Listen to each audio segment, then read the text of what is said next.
My name is Lucas, and I've always been the guy who holds things together. For years, I've been the one keeping my parents' lives on track, paying their utility bills, fixing their leaky roof, even covering property taxes for their cozy little house in suburban Ohio. It's not that they're broke, they've just come to expect me to step in whenever things get tight. Meanwhile, my younger sister, Chloe, drifts through life like it's one big vacation. No job, no responsibilities. Just her charming smile and a knack for dodging anything that smells like effort. I never minded too much, though. Family's family, right? At least that's what I thought until the day I found out where I really stood. If you haven't subscribed to the channel yet, please hit that subscribe button and ring the bell to stay updated with all our latest stories. Your support means the world. If you find this video valuable, give it a thumbs up. I'd love to know where you're watching from. Drop your city in the comments below. Now, let's dive into the story. It was a Saturday afternoon a few months back, the kind of day where the Ohio sun hangs low and lazy. I was at my parents' place, knee-deep in a mess of paperwork my dad, Robert, had dumped on me. "Just some insurance stuff," he'd said, waving it off like it was no big deal. Typical dad, always passing the buck when it came to anything complicated. I didn't mind helping, though. It's what I do. I'd been their go-to guy for years, ever since I got my first decent job out of college. The house I was sitting in? I'd paid half the property taxes on it last year. The fridge humming in the kitchen, stocked with groceries I'd bought. Even the car parked out front had new tires I'd covered when Dad blew one out last winter. Chloe? She wasn't lifting a finger. Last I heard, she was figuring herself out, which apparently meant binge-watching reality shows and posting selfies. I was flipping through the insurance forms when I noticed a folder tucked beneath the pile labeled Estate Plan. My heart gave a weird little thud. Estate plan? Last will and testament? I hesitated. It wasn't my business, not really. But after everything I'd done, keeping their lights on, their car running, their taxes paid, didn't I deserve to know what they were planning? Curiosity won out. I glanced toward the kitchen, where Dad was clattering around with his coffee mug, and slid the folder open. The words hit me like a punch to the chest. Everything, the house, their savings, even Grandma's old jewelry, was going to Chloe. Every single thing. My name? Barely a footnote, just some boilerplate line about loving both our children. I read it again, my hands trembling, hoping I'd missed something. Nope, it was clear as day. Chloe, who hadn't paid for so much as a stick of gum in years, was getting it all. Me, the guy who'd been their financial backbone. Nothing. Not a dime, not a chair, not even a nod for the years I'd spent making sure they were okay. My stomach churned. All those late nights working overtime to cover their bills, all those times I'd skipped vacations to fix their problems. Had it meant nothing? Had they always seen me as just a means to an end, while Chloe, their golden girl, got to coast? I thought about her, probably lounging at some coffee shop right now, oblivious to the weight I'd been carrying. The folder shook in my hands, and I barely noticed Dad's footsteps coming back into the room. "Lucas, you done with those forms yet?" His voice was casual, like he hadn't just left a bomb ticking in my lap. I didn't look up. I couldn't. Instead, I held the will out, my voice low but steady. "So, this is how it is?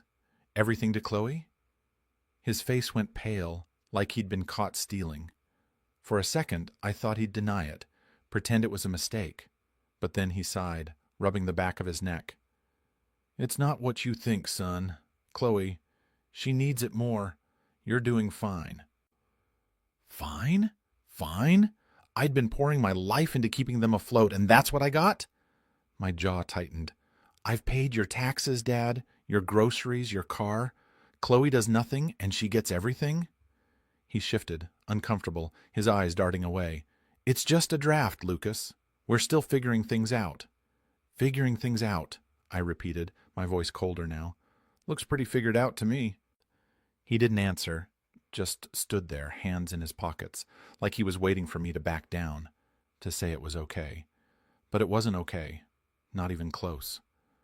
I set the folder down, grabbed my keys, and walked out, the door slamming behind me. As I drove away, one thought burned in my mind. If they'd made their choice, it was time for me to make mine. Walking away from that house felt like shedding a weight I'd carried for years, but it didn't erase the sting. I kept seeing those pages in my mind, Chloe's name in bold, mine barely a whisper. For days I wrestled with it, replaying every sacrifice I'd made. The utility bills I'd paid when their account was overdrawn. The car repairs I'd covered without a second thought. The property taxes I'd chipped in for, because Dad said they were in a bind. All of it for nothing. My parents had drawn a line, and I was on the wrong side of it, so I made a choice. I was done. No more Venmo transfers for their groceries. No more late-night calls to sort out their overdue electric bill.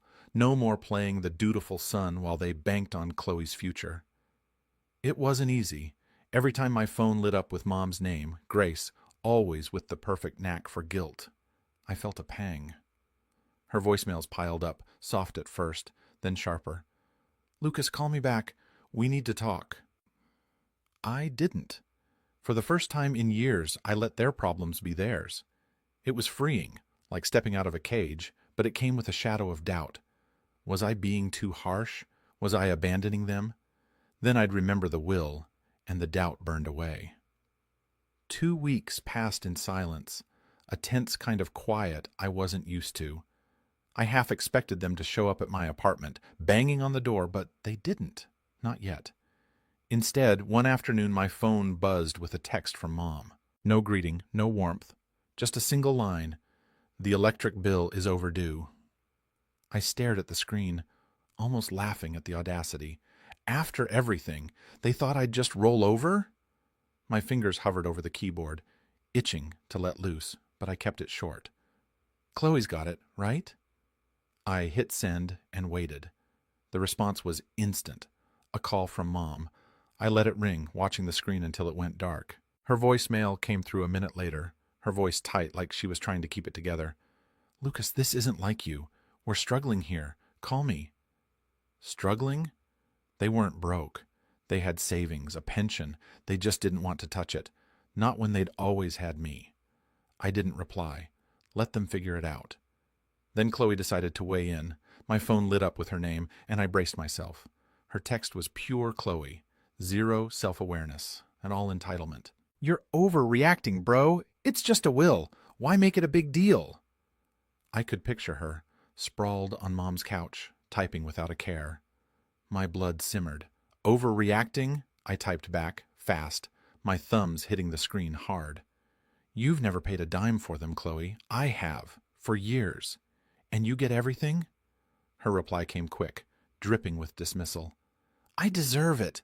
I keep Mom sane. You're just mad because you're not the favorite." I nearly threw my phone. Keep Mom sane? She was out partying while I was balancing their checkbook. I started to fire back, but stopped. She wasn't worth it. Not anymore. I left her on read and tried to move on with my day, but the anger lingered, sharp and heavy. That's when my cousin Hannah called, her voice hesitant, like she was stepping into a minefield. "Lucas, you okay? I heard about everything." I didn't want to talk, but she pressed on, dropping a bomb I didn't see coming. "Chloe was at the family barbecue last weekend. You know, the one you weren't invited to. She was bragging about inheriting the house soon, like it was already hers." My grip tightened on the phone. A barbecue I wasn't invited to. Chloe gloating about her windfall while I was cut out. It wasn't just the will anymore. It was years of them choosing her, rubbing it in my face. Hannah went quiet, then added, "I thought you should know. It's not right." Not right didn't cover it. I thanked her and hung up, my mind racing. Chloe wasn't just coasting, she was staking her claim, and my parents were letting her. The will wasn't a mistake. It was a message. They'd picked their side, and it wasn't mine. I sat there, staring out my apartment window, the Ohio skyline blurring as I made up my mind for good. If they wanted Chloe to have everything, she could start acting like it. I was done carrying them all, but I had no idea how fast things were about to spiral. The silence I'd built over those 2 weeks felt like a fragile shield, but I should have known my family wouldn't let it last. They didn't call again after Chloe's texts, didn't push harder, not until they realized the bills weren't getting paid. Then, like clockwork, they showed up. No warning, no courtesy call, just the three of them, my parents and Chloe, standing outside my apartment door on a muggy Ohio evening. I was in the middle of microwaving dinner when my neighbor across the hall texted me, "Yo, some people are at your door. They look mad." My stomach sank. This wasn't a visit. This was an ambush. I opened the door to find Mom, Grace, with her arms crossed, her face a mask of practiced disappointment. Dad, Robert, stood rigid beside her, hands stuffed in his pockets, his jaw set like he was ready for a fight. And Chloe, she leaned against the wall, scrolling her phone, looking bored, like this whole thing was beneath her. The sight of them, united against me, lit a fire in my chest. I leaned against the doorframe, blocking the entry, and kept my voice flat. "What do you want?" Mom didn't miss a beat, launching into her script. "Lucas, we might lose the house. Do you understand that? The electric's cut off. The water's next. You can't just walk away." Her voice trembled, but I knew that tone. It was her go-to for guilt trips, polished over years. I didn't flinch. "Sounds like Chloe's problem now," I said, glancing at my sister, who barely looked up from her screen. "Since she's getting it all." Dad let out a sharp scoff, stepping forward. "After everything we've done for you, raising you, giving you a home, you'd let us lose everything over some grudge?" His words hit hard, but not the way he wanted. "Grudge?" I straightened, meeting his eyes. "You mean the part where I paid your bills for years, fixed your car, covered your taxes, while Chloe did nothing, and you still left me out of the will? That grudge?" Mom gasped, clutching her chest like I'd slapped her. "That's not fair, Lucas. We were just trying to do what's best for the family." I tilted my head, my voice low. "Best for the family or best for Chloe? Just say it." Silence. A thick, heavy silence that said more than any of them could. Chloe finally looked up, rolling her eyes. "God, Lucas, stop being so dramatic. I don't even want to be here." I turned to her, my patience fraying. "Then why are you?" "Oh, right. Because you're waiting for your free house. You're 26, Chloe. Get a job." Her face flushed, and she stepped closer, pointing a finger. "You've always been jealous of me. Always. You think you're better because you pay for stuff? Get over yourself." Her voice was loud now, echoing in the hallway. I could feel eyes on us, neighbors peeking through cracked doors, the tension thick enough to choke on. "Jealous?" I shot back, my voice rising despite myself. "I've paid for your lifestyle, Chloe. Every time I covered a bill, you got to coast. And now you get everything? I'm done." Dad stepped between us, his face dark. "You're selfish, Lucas. You hear me? Selfish." I laughed, a cold, bitter sound that startled even me. "Selfish? I've been bailing you out since I was 22. You decided Chloe's the only one who matters. Don't cry to me when it blows up." Mom's eyes welled up, and for a second I thought she'd try another guilt trip. Instead, she said something that stopped me cold. "We had to protect Chloe, Lucas. After what happened." Her voice cracked, and she clamped her mouth shut like she'd let something slip. I froze, my anger replaced by a jolt of confusion. "What happened?" I asked, stepping closer. Dad's face tightened, and he grabbed Mom's arm. "Nothing. Forget it." "Forget it?" I pressed, my voice sharp. "What are you hiding?" Chloe glared at Mom, her boredom gone, replaced by something like panic. "Stop it, Lucas. Just drop it." But I wasn't dropping anything. Not now. Mom shook her head, tears spilling. "Please, let's not do this here." I looked between them, Dad's clenched jaw, Chloe's sudden nerves, Mom's regret, and knew they were hiding something big. But they weren't talking. Not yet. I took a step back, my voice steady. "Get out, all of you." They didn't move at first, but I held my ground, staring them down until Dad muttered something under his breath and turned away. Mom followed, throwing one last pleading look over her shoulder. Chloe lingered, her eyes narrow, then stormed off. As their footsteps faded, I shut the door, my heart pounding. What had Mom meant? What was Chloe hiding? I didn't have answers, but one thing was clear. This wasn't over. Not by a long shot. Slamming the door on my family felt final, but I should have known they wouldn't let it end there. The confrontation at my apartment left me rattled. Mom's cryptic words, We had to protect Chloe, looping in my head like a bad song. What was she hiding? I tried to push it aside, focus on work, on anything else, but the questions gnawed at me. Then, the next morning, my phone started buzzing. Nein, Mosch Kurt. Not with calls, but notifications. My family had taken their fight public. I opened Facebook and froze. Mom had posted a vague, sanctimonious status. Some children forget what family means when times get tough. True love means standing by each other, no matter what. The comments were a parade of sympathy from her church friends, people who barely knew me. Such a shame, one wrote. Kids these days don't value sacrifice, said another. Dad piled on with his own post, tagging me directly. Real family doesn't turn their back when you need them. We gave our son everything, and this is how he repays us. Hope you're happy, Lucas. I scrolled further, my stomach twisting, and found Chloe's contribution. A long, self-righteous rant. Some people think family's just about money, she wrote. They don't get that it's about love, about being there. I'd do anything for my parents, but certain people are too selfish to understand. The jab was obvious, and her friends ate it up, calling her so strong for dealing with drama. I sat there, staring at my screen, disbelief giving way to fury. They'd flipped the script, painted me as the villain, the ungrateful son who abandoned his struggling parents while their saintly daughter stood by them. Me, the guy who'd paid their electric bill last Christmas so they wouldn't sit in the dark. The guy who'd skipped buying a new car to cover their property taxes. And now I was the selfish one. My hands shook as I scrolled through the likes, the shares, the comments from distant relatives who didn't know the half of it. Some cousins hit like on my parents' posts, and that hurt worse than I expected.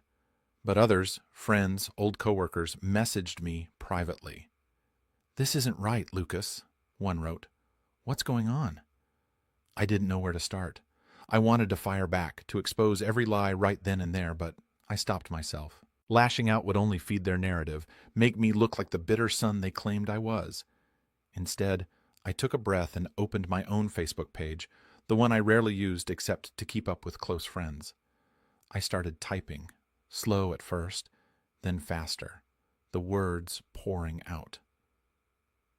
I've been quiet, I wrote, but I can't stay silent anymore. My family's been posting about me, saying I've turned my back on them. Here's the truth. For years, I've paid their bills, utilities, taxes, groceries, you name it. I've kept their house running while my sister, Chloe, contributed nothing. Then I found their will. Everything, the house, the savings, all of it, goes to her. Not a mention of me after everything I've done. I'm not asking for pity. I'm asking for respect. I've given enough, and I'm done being their backup plan. Chloe's 26. It's time she steps up. To everyone who's heard only one side, there's always another. I hit post and exhaled, feeling lighter, like I'd finally set down a burden. Within minutes, reactions flooded in, likes from friends, a few cousins, even my old high school coach. Messages pinged, I had no idea, man. You don't deserve this. Your parents are out of line. It wasn't universal. Some relatives stayed silent, probably siding with mom and dad, but it was enough to know I wasn't alone. Then, a private message popped up from Layla, a family friend who'd always been straight with me.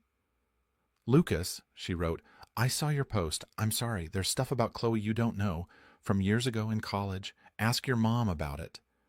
I frowned, rereading her words. College? Chloe had dropped out after a year, always vague about why. Layla added, I can't say more, just talk to them.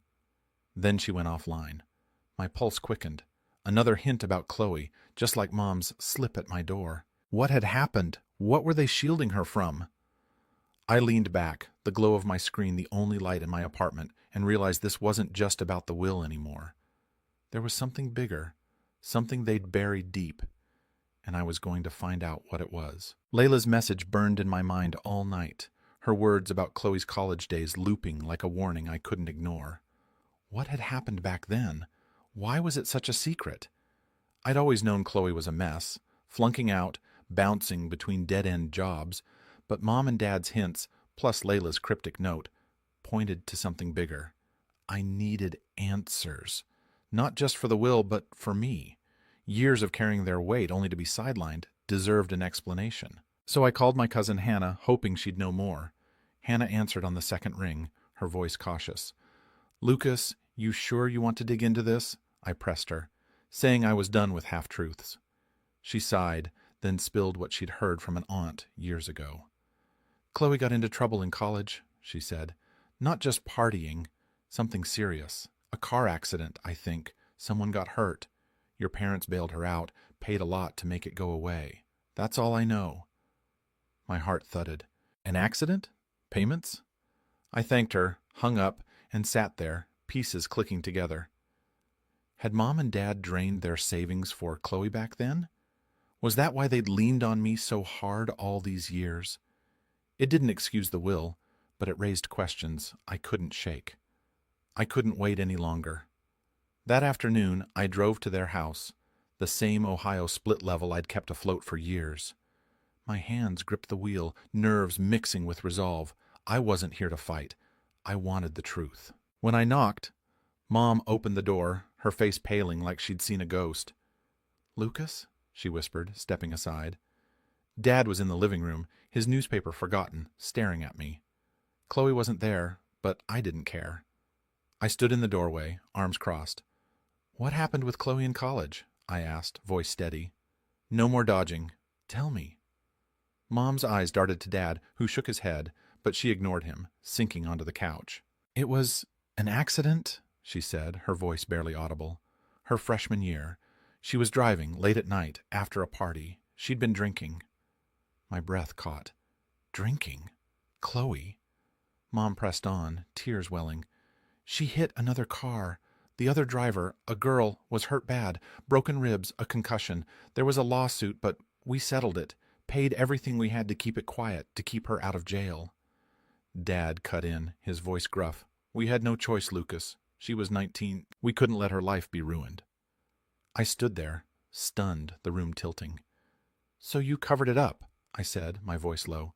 "You paid off her mistake, and then what? Decided she needed the house, the savings, everything because of that?" Mom nodded, wiping her eyes.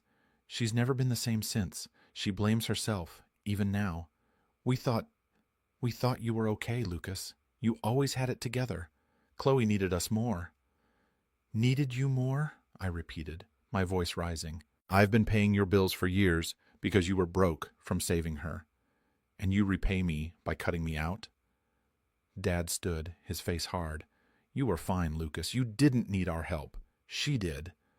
I laughed, a sharp, bitter sound. "Fine. I gave up my own life to keep yours running, and you chose her anyway." The front door creaked open, and Chloe walked in, freezing when she saw me. Her eyes narrowed, catching the tension. "What's he doing here?" she snapped. Mom started to speak, but I cut her off, turning to Chloe. "I know about the accident," I said, my voice like steel. "The one you caused, the one they buried for you." Her face went white, then red, and she lunged forward, shouting, "You had no right to dig into my life. You're ruining everything." "Ruining everything?" I shot back, stepping closer. "You ruined it when you got behind that wheel. I've been cleaning up your mess ever since, and they still picked you." Mom jumped up, pleading, "Lucas, Chloe, stop!" But Chloe wasn't done, her voice venomous. "You're just jealous because they love me more. You always have been." That hit like a blade, but I didn't flinch. "Love? They're enabling you, and I'm done paying for it." I turned to Mom and Dad, my voice calm but final. "You made your choice. Live with it." I walked out, ignoring Mom's sobs, Dad's silence, Chloe's glare. The door shut behind me, and as I drove away, the truth settled heavy in my chest. They'd sacrificed me for her mistake, and nothing could undo that. I was finished. Driving away from my parents' house, the weight of Chloe's accident and their betrayal pressed heavy, but something else stirred, a strange, quiet relief. I had faced the truth, raw and ugly, and walked out with my head high. For the first time in years, I wasn't carrying their burdens. I blocked their numbers that night. Mom's tearful voicemails, Dad's gruff texts, Chloe's venom, all silenced. The Ohio skyline blurred past my window, and I felt a flicker of freedom, tinged with ache. Family was supposed to be a haven, but mine had been a trap. Now, I was choosing me. The days that followed weren't easy. I'd catch myself reaching for my phone, half expecting a crisis only I could fix, but the habit faded. I leaned on small things to rebuild. Coffee with my cousin Hannah, who'd stuck by me, long runs to clear my head, extra hours at work to focus my energy. Hannah kept me grounded, slipping me bits of gossip about the fallout. "Chloe's freaking out," she said one evening over burgers at a diner. "She's trying to pay the electric bill herself. Keeps asking Mom for loans." I nodded, unsurprised. Chloe, scrambling? That was new. I didn't gloat, though. It just felt sad, like watching a storm you'd escaped tear through someone else's yard. I stayed off social media, letting the firestorm from my post die down. Friends reached out, offering support, and a few relatives, like my Aunt Layla, sent quiet apologies for not seeing the truth sooner. It helped, knowing I wasn't alone, but the hole where my family used to be still stung. I'd spent years believing love meant giving everything, no questions asked. Now I saw it clearer. Love needs respect, and I'd earned that 10 times over. About a month later, I ran into Mason, an old buddy from college who'd become a lawyer, at a bar downtown. We got talking, and I spilled the story, not for pity, just to vent. He listened, sipping his beer, then leaned in, eyes sharp. "You know, Lucas, that will might not be ironclad. If your parents were pressured or manipulated, say by Chloe, it could be contested. Undue influence, it's called. I've seen cases like it." I froze, the idea catching me off guard. A legal fight? Part of me wanted to storm back, demand what was mine, make them face their choices in court. But as I turned it over, I shook my head. "Nah," I said, managing a smile. "I don't need their house. I need my life back." Mason nodded, respecting it. "Fair enough, but if you change your mind, call me." That conversation stuck with me, not because I wanted to fight, but because it reminded me I had options. Power, even. I didn't need their approval or their money.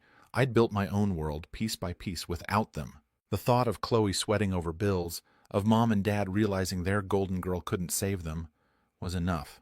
Justice didn't need a courtroom. It was already unfolding. I started looking forward, not back. I reconnected with old friends, planned a trip I'd put off for years, even signed up for a cooking class just for the hell of it. Little steps, but they felt like mine. Hannah mentioned the house was still standing, no foreclosure notices yet, but I didn't ask for details. It wasn't my problem anymore. Chloe could figure it out. Or not. Mom and Dad could lean on her or learn what happens when you burn bridges. I was done guessing.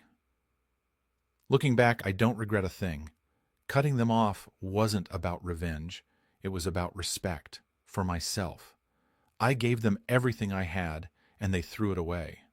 Now, I'm building a life with people who see me, who value me for more than what I can pay for. If you're out there wondering if you're worth more than the weight you carry for others, let me tell you, you are. I'm living proof. I deserve better, and so do you. Thanks for listening to my story. Drop a comment, let me know what you think, or just tell me where you're from. I'm moving forward, and I hope you are too.